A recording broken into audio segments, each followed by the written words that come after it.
नमस्कार, शुभ सकाळ. आज आहे 25 मे, वार आहे शनिवार. आजचा सविस्तर हवामान अंदाज आपण या व्हिडिओमध्ये बघणार आहोत. तरी हा व्हिडिओ आपण शेवटपर्यंत बघणार आहोत.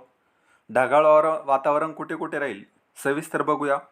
नाशिकच्या काही परिसरामध्ये ढगाळ वातावरण राहील. यामध्ये इगतपुरीचं काही परिसर, वडा, धानू, पालघर या ठिकाणी ढगाळ वातावरण राहील. कल्याण डोंबिवली या ठिकाणी देखील ढगाळ वातावरण राहील. जुन्नर या ठिकाणी ढगाळ वातावरण राहील. स्क्रीनवर आपल्याला दिसत असेल हा जो परिसर आपल्याला स्क्रीनवर दिसतोय या ठिकाणी ढगाळ वातावरण राहील.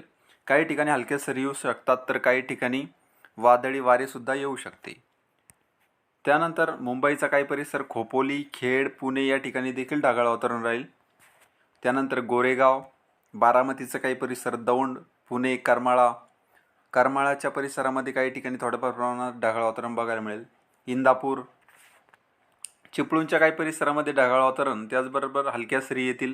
चिपळूणच्या परिसरामध्ये काही ठिकाणी चिपळूणच्या परिसरात वादळी वाऱ्यासह पावसाची किंवा विजांचा कडकडाट देखील होऊ शकतो. मात्र चिपळूणच्या परिसरात पावसाची शक्यता जास्त आहे. साताऱ्याच्या काही परिसरात ढगाळ वातावरण राहील. वडूजचा परिसर ढगाळ वातावरण, कराड, विटा ढगाळ वातावरण राहील. रत्नागिरीच्या आणि राजापूरचा जो परिसर आहे या परिसरामध्ये थोड्याफार प्रमाणात पाऊस येईल, त्याचबरोबर वादळ देखील येईल. त्यानंतर निपाणीचा जो परिसर आहे या ठिकाणी ढगाळ वातावरण राहील. कोदोली, सांगलीच्या काही परिसरामध्ये थोड्याफार प्रमाणात हलक्या सरी येऊ शकतात. जतच्या परिसरात थोड्याफार प्रमाणात हलक्या सरी येऊ शकतात.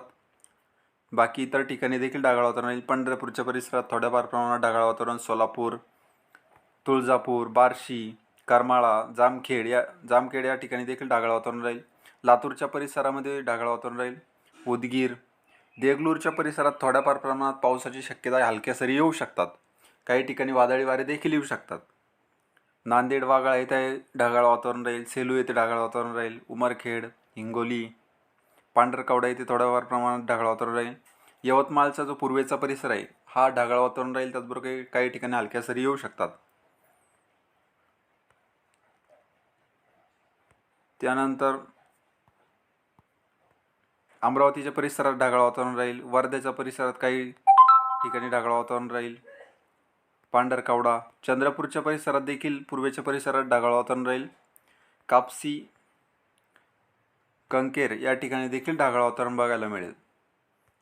तर हा होता दुपारचा हवामान अंदाज. दुपारनंतरचा हवामान अंदाज पुढील व्हिडिओमध्ये येईल. काही वातावरणात बदल झाला तर लगेच अपडेट दिला जाईल. हा व्हिडिओ जर तुम्हाला आवडला तर व्हिडिओला लाईक करा आणि हा व्हिडिओ इतर शेतकऱ्यांपर्यंत शेअर करा. धन्यवाद.